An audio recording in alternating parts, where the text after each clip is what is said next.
Hello tout le monde, c'est Baymon, j'espère que vous allez bien. Aujourd'hui on se retrouve pour une nouvelle vidéo sur Dragon Ball. On va faire le classement des puissances en unités pour le film Dragon Ball Super Broly et pour le film Super Hero. Tous les chiffres qui seront donnés dans cette vidéo relèvent de mes propres estimations, ce ne sont pas les chiffres officiels. Si ce n'est pas déjà fait, je vous invite à regarder les classements précédents pour comprendre les chiffres qui vont apparaître dans cette vidéo. Je vous invite alors à vous installer confortablement sur un canapé, sur un hamac ou alors sur vos escaliers. Bref, faites ce que vous voulez, le plus important c'est que vous soyez posés. Aussi, abonnez-vous les gars car ça permet de soutenir la chaîne. Merci beaucoup la team, vous êtes les meilleurs. Let's go.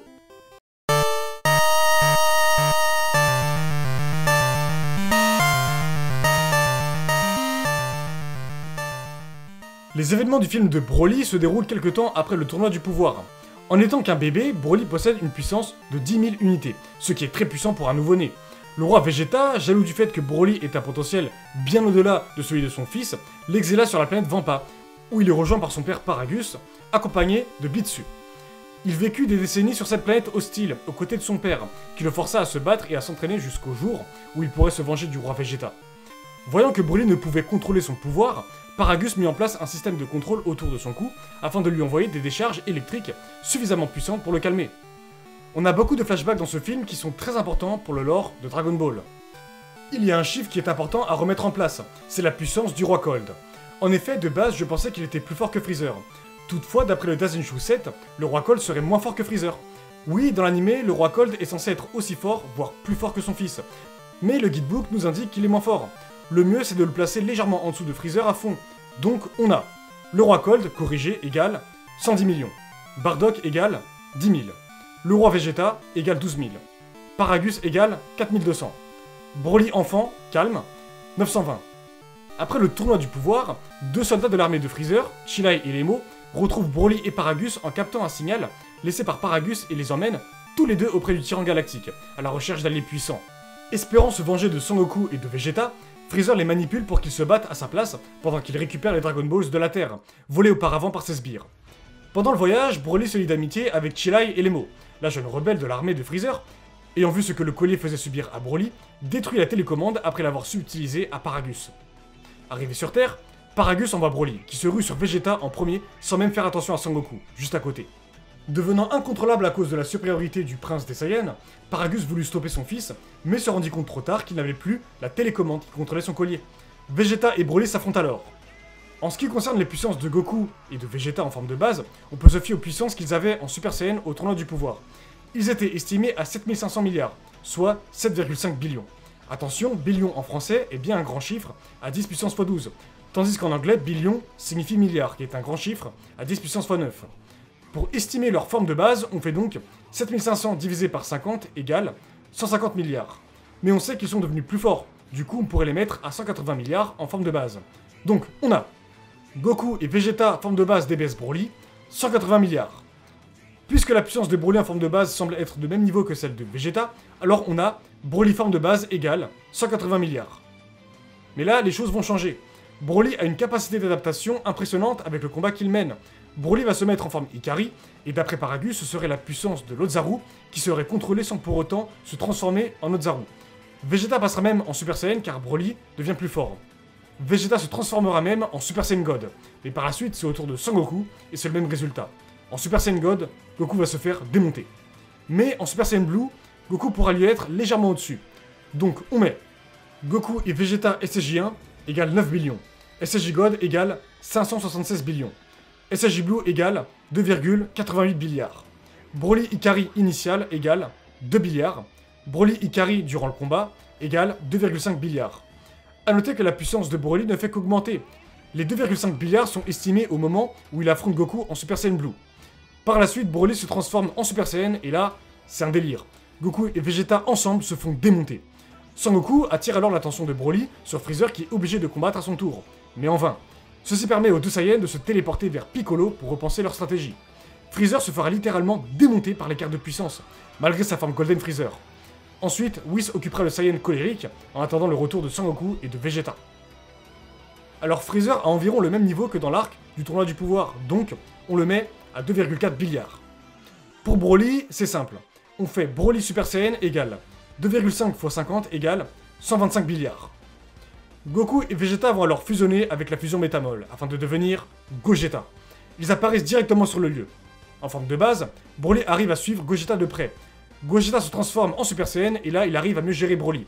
Et par la suite Broly se met en Super Saiyan Berserker. Et cette fois-ci, Gogeta devra se mettre en Super Saiyan Blue. Bon, clairement Gogeta le démonte dans tous les sens, mais Broly montre une belle résistance. Ensuite Gogeta envoie son plus beau Kamehameha et Broly se fait téléporter sur notre planète grâce à Shenron. Gogeta a donc techniquement gagné ce combat. Donc ici on a Gogeta forme de base égale 125 milliards.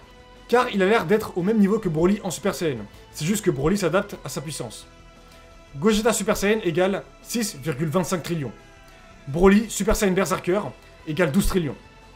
Si on suit le multiplicateur du SSJ Blue, on a Gogeta Super Saiyan Blue égale 125 milliards x 16 000 égale 2 trilliards. Alors 2 trilliards c'est un grand nombre qui équivaut à 2 x 10 puissance x 21. On est passé du billiard au trillion, puis du trillion au trilliard. Alors, il est possible que certaines personnes pensent que cela est exagéré. Mais c'est bien le cas. Gogeta Blue est un monstre de puissance. À la fin du film, Goku dira que Broly est sûrement plus fort que Beerus. Bien sûr, c'est sur le ton hypothétique. Oui. Mais en tout cas, c'est très probable dans l'animé. Le film super-héros arrive après. Donc les choses vont potentiellement changer pour le cas de Beerus.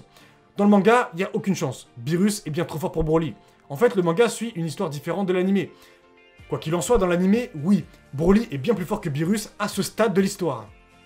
Pour le film super-héros, beaucoup de changements vont avoir lieu. Déjà, plus de Goku et de Vegeta sur le devant de la scène. Franchement, ça fait du bien. Ici, on a Gohan et Piccolo, le duo de choc. La première confrontation sera Piccolo versus Gamma 2. Et d'après Piccolo, Gamma 2 serait aussi fort que Sangoku. Tout comme Gamma 1 d'ailleurs.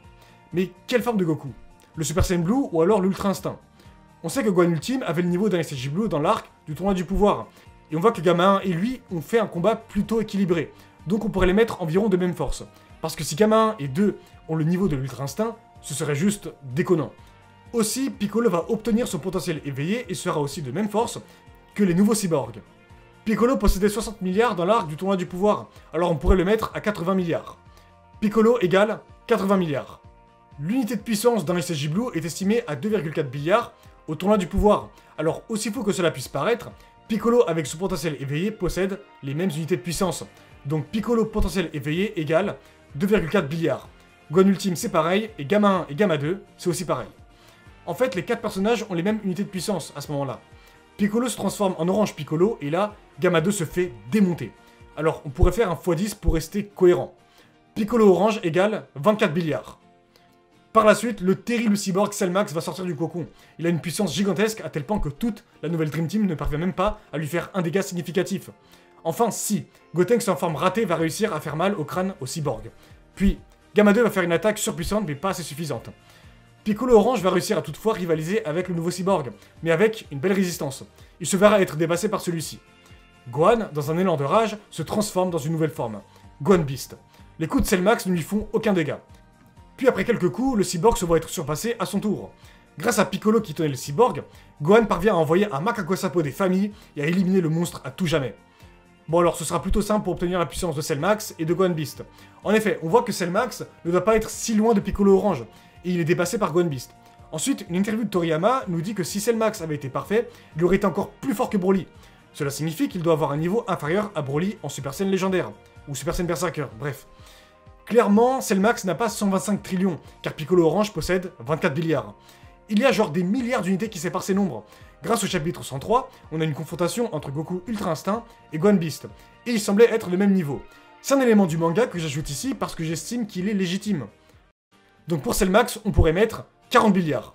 Cellmax égale 40 milliards. Goku Ultra Instinct maîtrisé avait 1 trillion dans l'arc du tournoi du pouvoir. Il a forcément progressé depuis, donc on pourrait le mettre à 3 trillions. Si c'est le cas, alors Gohan Beast a donc la même puissance. Gohan Beast égale 3 trillions. Pour Beerus et Broly, est-ce qu'on considère que ce qui se déroule dans l'arc super-héros dans le manga est canon à ce qui se déroule dans le film? En effet, dans le manga, Beerus dit à Goku qu'il n'est pas encore à son niveau, alors que Vegeta, qui est égal à Goku, arrive à rivaliser et même surpasser Broly. Du coup, Broly est vraiment plus fort que Beerus ou pas? Je pense qu'il faut vraiment dissocier les deux supports, car les deux proposent une histoire différente. Puis dans le film, à aucun moment Beerus dit qu'il est supérieur à Goku, Vegeta ou même Broly. Donc mieux vaut séparer les deux continuités. Aussi, mieux vaut kiffer ce qui nous est proposé en fait. J'espère que vous aurez aimé cette vidéo. N'hésitez pas à vous abonner, à liker et à commenter, ça me ferait super plaisir. Bref, à plus.